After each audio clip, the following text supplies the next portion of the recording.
So, today, Uber announces that they're jumping in bed with Hyundai to create these flying taxis. Look, these things are pretty impressive. I mean, I was at a private event with BMW where they unveiled their, um, vehicle drone, super luxurious. The question is, will this take a human to monitor, to fly this aircraft, or will it completely fly on its own? I have a lot of questions. Is this something that I would invest into the future? I don't think so. I don't get involved in things that I don't know. So, would I ever want to fly one of these things? I don't think so either. I'd prefer it on the ground, right? I never saw myself as a pilot. But hey, this may be something for you. They said San Francisco-based ride-hailing company Uber and South Korean car maker Hyundai Motor have come up with a plan to develop air taxis for the not-so-distant future. Now, as I read this article, what I do is I jump over to the stock price and I see that they got quite a bump. They went from sort of low 30s right up to 32. So this story, partnering up with such a big automaker obviously has a ripple effect in the market and probably did them well. When is this to come? I'm not sure. I see this still quite a ways off. The plans look interesting. The little airport hubs look exciting. I'm going to show you pictures. But, I can't see, feel, or touch this. And that's why I still feel very disconnected from this story. This is something way in the future. The company's unveiled the prototype of the electric 4-seat air vehicle at the Consumer Electronics Show in Las Vegas on Monday. If you have never been to the CES in Vegas, do yourself a favor. That is a remarkable show, one of the top electronic shows in the world, where all the big companies, Apple, Google, Uber, all announce the latest and greatest inventions. So you got to do that. It's so worthwhile getting a ticket for that, which would have a speed of 180 miles an hour and a range of 60 miles. So the range is not impressive at all. Probably burns through a lot of battery life. Speed, that's pretty impressive. Uber and Hyundai Motor Company announced the new partnership on Monday to develop Uber air taxis for a future aerial rideshare network, unveiling the new full-scale aircraft concept. Hyundai is the first automotive company to join the Uber Elevate initiative, bringing automotive-scale manufacturing capability and track record of mass-producing electric vehicles.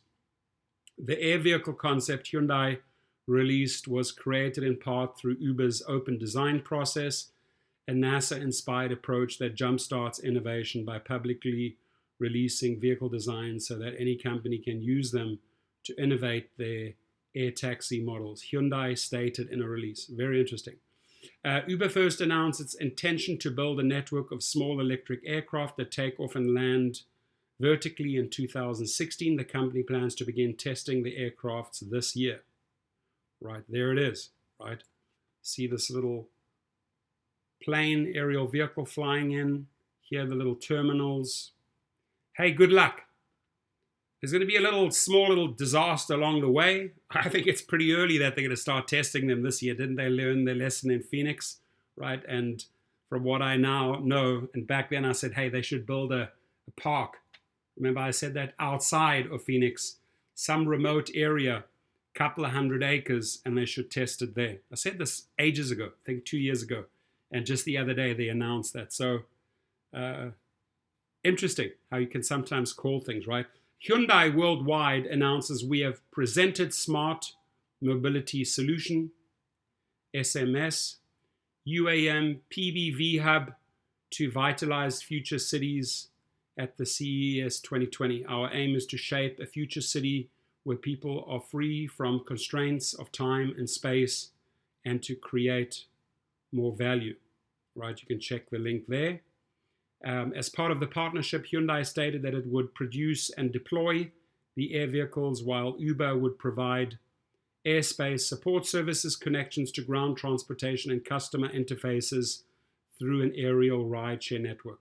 Look, they both bring in their expertise. Hyundai knows how to make electric vehicles, knows how to mass produce vehicles, can easily produce a design like this. Uber brings in the value. They have the passengers, they have the downloads.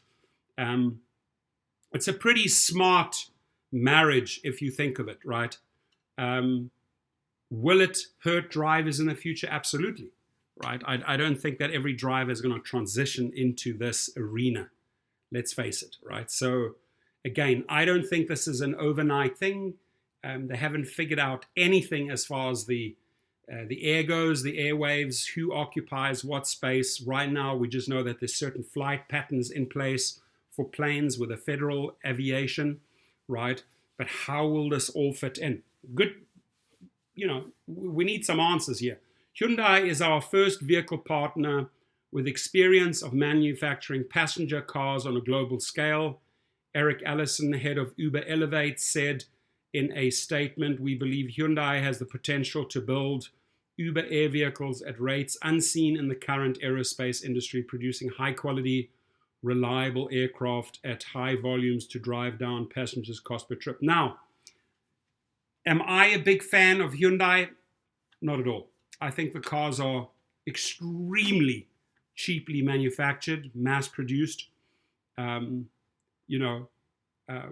hear it from my mechanics.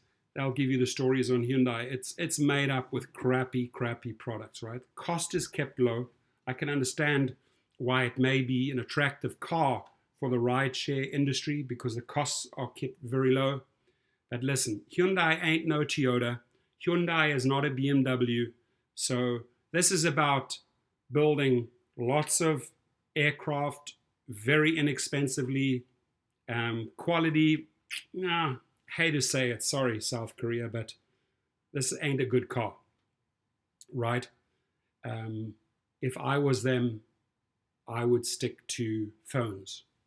I think like Samsung, one of the South Korean companies, is way more proven. I am not a fan of Hyundai, just putting that out there. Hyundai's electric aircraft utilizes distributed electric propulsion powering multiple rotors and propellers around the airframe to decrease any single point of failure. Having several smaller rotors also reduces noise relative to large rotor helicopters with combustion engines, which is important to cities. Our vision of urban air mobility will transform the concept of urban transportation, says Jaewon Shin, Executive Vice President and Head of Hyundai's Urban Air Mobility, UAM division. We expect UAM to vitalize urban communities and provide more quality time to people. This is long range, my friends. This is far out, right? But they're putting the money in now. They think that Uber is the best marriage. I just don't think that Uber is a solid company because of poor leadership. Maybe they will have some say down the line. Maybe we get new directors in. Maybe Uber takes on a more powerful direction. But right now, the people that are running Uber, to me, it's a joke. It really is a joke, right? It's a great way to make additional money. If you're on the ground, if you have a car, if you need a cheap car. But what Uber stands for right now, I'm confused. I can't even tell you what they stand for because they're going in 400 different directions. Uber Elevate, two local subsidiaries of European aircraft giant Airbus, and many others envision a day when cargo products and people can be quickly moved around using autonomous aircraft known as urban air mobility, UAM. It's a market that could reach 1.5 trillion by 2040. Here we go. By 2040. By the way, the CES in Las Vegas runs until Friday, right? So we're on Tuesday right now. You have Tuesday, Wednesday, Thursday, Friday. I know that the Las Vegas drivers are making money. Anytime the CES goes on, and they're busy. They're super busy, right? But by 2040, I could see that industry being there and being worth 1.5 trillion. But we're in 2020, folks. 20 years down the line, I'm 70. Any person starting off age 21 might be 41 and still excited to get into that game. But this is way, way off, right? But it has a future. I'm just not 100% sold on their partner, Hyundai. Have to be upfront. I think they could have chosen better partners, maybe Toyota, or maybe a German auto manufacturer, or maybe a US manufacturer, right? But I guess they're just trying to keep costs low, right? Cheap parts, keep costs low, and get the highest profits. I think that's what Uber is about. Still, when this opens up, this industry, I still hope to see safety, safety, safety. They're going to have to figure out how to make this industry safe. Let's see what lies ahead. I would love your opinion, your input on this. What do you think? Can you see yourself flying around one of these little Uber drones? Have a great day.